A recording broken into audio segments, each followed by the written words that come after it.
আসসালামু আলাইকুম, কি অবস্থা তোমাদের? আজকে হচ্ছে আমরা অক্টাল টু হেক্সাডেসিমাল কিভাবে কনভার্ট করতে হয় সেটা জেনে দিব। আমি যদি মোস্ট ইম্পর্টেন্ট হচ্ছে গা প্রসেস হচ্ছে গিয়ে এটা, বা এটা পরীক্ষা আসার জন্য খুবই ইম্পর্টেন্ট যে অক্টাল টু হেক্সাডেসিমাল। কারণ কি, অক্টাল টু হেক্সাডেসিমাল কেন ইম্পর্টেন্ট? কারণ অক্টাল টু হেক্সাডেসিমাল করার জন্য আমাকে আগে অক্টাল টু বাইনারিতে কনভার্ট করতে হবে, তারপরে হেক্সাডেসিমালে কনভার্ট করতে হবে। ঠিক আছে? তো প্রথম কাজটা হচ্ছে অক্টাল টু বাইনারি। আচ্ছা, অক্টাল টু বাইনারি কেমনে করতে হয় এই বিষয়ে কিন্তু আমার ভিডিওটা দেওয়া আছে, তোমরা চাইলে একটু দেখতে পারো। তো আমি আবার দেখাই দিতেছি অক্টাল টু বাইনারি কিভাবে কনভার্ট করতে হয়। তো অক্টাল টু বাইনারি কনভার্ট করার জন্য আমাদের তিনটা বিট নিয়ে কাজ করতে হয়, 1 2 4। 1 2 4, তাহলে এই 6-এর পরিবর্তে আমি কি লিখতে পারি? 6-এর পরিবর্তে লিখতে পারি এই যে 1 1 0। 1 1 0, কারণ এই 4 আর 2 মিলে 6 হয়ে যাচ্ছে, দ্যাটস ওয়াই এদের নিচে আমি 1 দিছি, আর বাকিটা নিচে হচ্ছে আমি 0 বসাই দিব। তাহলে 6-এর পরিবর্তে আমি লিখতে পারবো 1 1 0। 1-এর পরিবর্তে কি লিখতে পারবো? 1-এর পরিবর্তে 0 0 1, অর্থাৎ 0 0 1-এর জায়গায় 1 বসাই দিছি। তাহলে হচ্ছে 0 0 1। ঠিক আছে? 3-এর পরিবর্তে কি লিখতে পারবো? 3-এর পরিবর্তে লিখতে পারবো যে 2 আর 1, অর্থাৎ 1 1 এ পাশে 0, তাহলে 0 1 1.5। 5 বানাইতে তাহলে কি করা লাগবে? এই যে 4, 4-এর নিচে 1 যাবে, আর এই 1-এর নিচে 1 যাবে, 2-এর নিচে 0, তার মানে 1 0 1। এটা হচ্ছে 5-এর পরিবর্তে গেল। ঠিক আছে? আচ্ছা, এখন আর বাকি আছে কি 2। 2 মানে এই 2 এর নিচে 1 হবে, আর এই পাশে 0, এই পাশে 0, তার মানে 0 1 0। এটা আমার কিসে কনভার্ট হলো ভাইয়া? আমি এটাকে কিসে কনভার্ট করলাম? বাইনারিতে কনভার্ট করলাম। ঠিক আছে? আচ্ছা, এখন বাইনারি টু হেক্সাডেসিমেলে আমরা কেমনে কনভার্ট করি?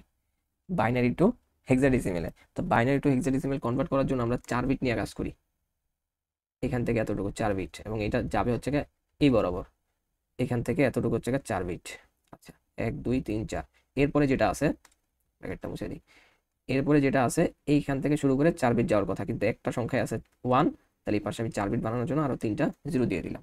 আচ্ছা, দশমিকের পরে যাবে এদিক বরাবর, তাহলে এইখান থেকে এতটুকু হচ্ছে 4 বিট, এখান থেকে এতটুকু 4 বিট হওয়ার কথা ছিল, আমি আরো দুইটা শূন্য দিয়ে 4 বিট বানাই দিলাম, 2 ছিল আর নাই। ঠিক আছে? তো অক্টাল টু হেক্সাডেসিমাল করার জন্য আমার তখন কাজ করবে কয় বিট? তখন কাজ করবে হচ্ছে 4 বিট। হেক্সাডেসিমালে 4 বিট কাজ করে। ঠিক আছে? তখন যেটা হইতো সেটা হচ্ছে 1 2 4 8। তাহলে এখন একটু চিন্তা করো তো, আমি জাস্ট এই নাম্বারগুলো এখানে বসাই দিব, এই সিরিয়ালে বসাই দিব। 1 1 0 1, 1 1 0 1, তাহলে কি হয়? ওয়ানগুলোর হচ্ছে নাম্বারগুলো আমি কাউন্ট করব, অর্থাৎ 8 2 1। তাহলে কি হলো? 8 আর 2 10, 10 আর 1 হচ্ছে 11। 11 মানে হচ্ছে এখানে হচ্ছে বি, হেক্সাডেসিমালে 11 মানে হচ্ছে বি। আচ্ছা, এরপরে 0 0 1, অর্থাৎ এটা 0 এটা 0 এটা 0, তারপরে 1, তার মানে 8। এরপরে 1 0 0, তার মানে এটা 1, তারপরে 0 0 0, তার মানে শুধুমাত্র কি হবে? 1 হবে। আচ্ছা, এখন দশমিকের পরের গুলো আবার এই দিক বরাবর কাজ করবে, এই দিক বরাবর কাজ করবে, তাহলে 1 0 1 0, তার মানে এটা হচ্ছে 1 0 1 0, তাহলে কাউন্ট হবে কি 8 আর 2, মানে 10। আর হেক্সাডেসিমালের 10 মানে হচ্ছে এ। আচ্ছা, এরপরে 1 0 0 0, তার মানে হচ্ছে এইটের নিচে কি হবে? 1, তারপরে সবগুলো নিচে 0 0 0, তার মানে 8টা শুধুমাত্র কাউন্টে গেল, তাহলে 8। তাহলে এটাই আমার কি হয়ে গেল?